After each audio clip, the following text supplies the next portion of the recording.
If you're somebody that is developing osteoporosis, maybe you have it, or maybe you're just somebody that is vulnerable to getting it, particularly as you're getting older, or particularly women that are going through menopause, then this is definitely going to be the video for you, because in this video, I'm going to go through something that is super important for helping strengthen your bones, making sure your bones stay strong, that you don't get osteoporosis. And this is something that goes way beyond just calcium supplementation. But also make sure you stick to the end, because I will address supplements and a couple of things that you want to make sure you're taking or making sure you're including in your diet that go beyond just calcium. And if you're not getting these, in some cases, for some people, it can actually, calcium supplements can actually cause some issues. So you need to make sure you're getting these other supplements in there as well, or at least getting it through your diet. Let's begin.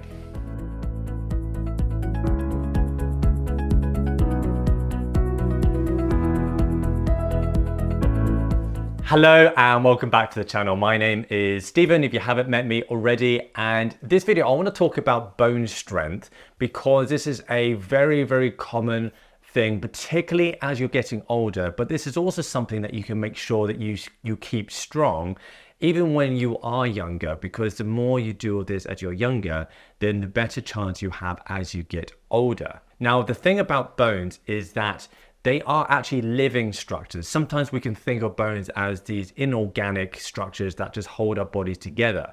But they are actually structures in our body, like most tissues in our body, that have a blood supply, that have a nerve supply, and that are constantly being broken down and constantly being rebuilt. This means that we are rebuilding and renewing our bones all the time. Now, the thing is, we need to make sure that we are telling our body to lay down the new bone in a strong way. And we also need to make sure that our bodies have everything required so that they can actually lay down this bone in a strong way.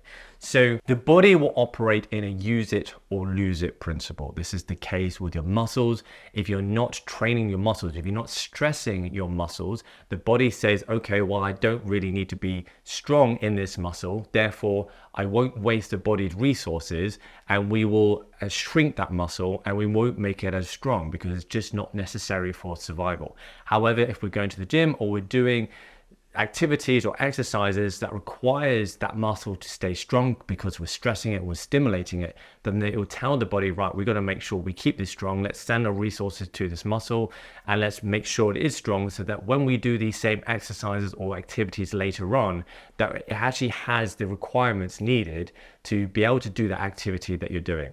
Now, in a similar way, your bones are the same. So your bones need stress. They really need pressure to go through them to stay strong, to tell the body that when you relay that new bone, to relay it in a strong way.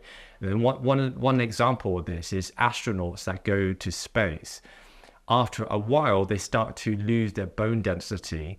And one of the biggest reasons, or the main reason for this, is because in space you don't have gravity. And so if you don't have that constant pressure going down on the bones, then after a while, the body thinks, oh, okay, we don't have this stress going through, therefore we won't relay it strong. And so then it gets weaker because you're not using it in a way that requires it to be strong. And so therefore, one of the best ways of keeping your bones strong is to ensure that you're continuously and constantly putting pressure through your bones. Now, obviously, gravity is going to help us in this aspect. But this often isn't going to be enough, particularly as you're aging, if that is all you're relying on. And one of the best things you can do, therefore, is activity and exercise that puts pressure through the bones. Now, there's two types of pressures that we want to be putting through our bones.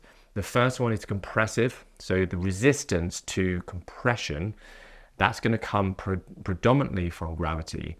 And then you also want the resistance of pulling. This is tensile stress. So we've got two different types of stress that we want to put our bodies through. And so that's why a variety of exercises is going to be very helpful.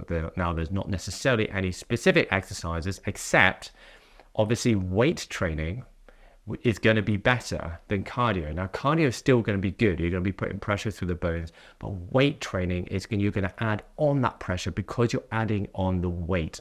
In the same way that it's better to strengthen your muscles through weights compared to cardio if you want strength, in the same way, it's better to strengthen your bones through weights than it is through cardio. Now, don't get me wrong, cardio is still going to be a good thing for strengthening your bones. Now, you can just do exercises that just naturally include weight types of exercises. But now that's two reasons to go to the gym.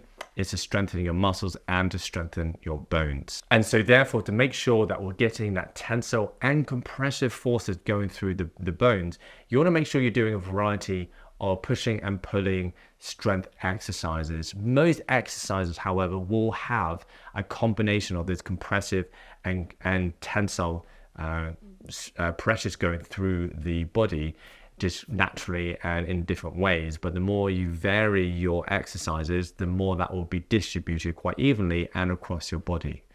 Now, what about supplements then? Because quite commonly, if someone gets osteoporosis, they commonly prescribe a high dose of calcium, because the thought process is because the amount of calcium in the bone has decreased, so therefore let's supplement that with more calcium so that the bones can get stronger. The problem with that thinking is that the problem is not always that you don't have enough calcium. Sometimes the problem can be either because you're not absorbing the calcium very well, or because the calcium just not getting to the right places in the body. So therefore, there's two other vitamins that are going to be really essential, and you want to really make sure that you're taking this, really if you're just getting older, but particularly if you're suffering with osteoporosis or you're vulnerable to this, and particularly if you're taking calcium, and I'm going to explain more on that in just a minute. But these two vitamins are going to be vitamin D, to make sure you're actually absorbing the calcium that you're getting through your diet or through the supplement, and then vitamin K2, which is going to help to ensure that the calcium in your body actually goes to the right places, i.e. your bones as well as your teeth. They keep those strong.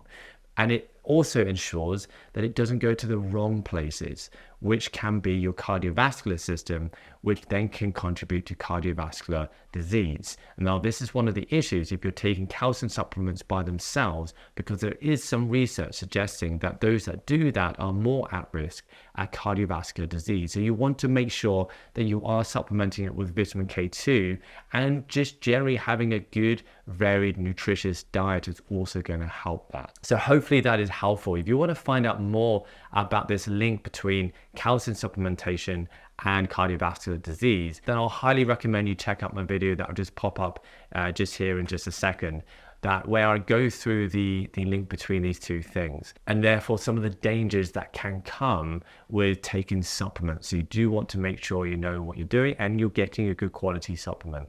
Now, just before that pops up, don't forget, as always, you can get 10% off Viva Barefoot shoes that I wear every single day. These are minimalist shoes, and you can also get a free bag of organic coffee, XL coffee, on your first order. You can get 10% off Athanase, which is a superfood specifically formulated for men, and 15% off Fussy, which is a natural deodorant that I personally use every single day. All these products I use personally every day that I really, really love and I couldn't do without. So I'll highly recommend them. Now, don't forget to check out the video that will just pop up on the screen in just a second. And thanks again for watching. If you want to see more videos like this one, don't forget to subscribe, and I'll see you next time.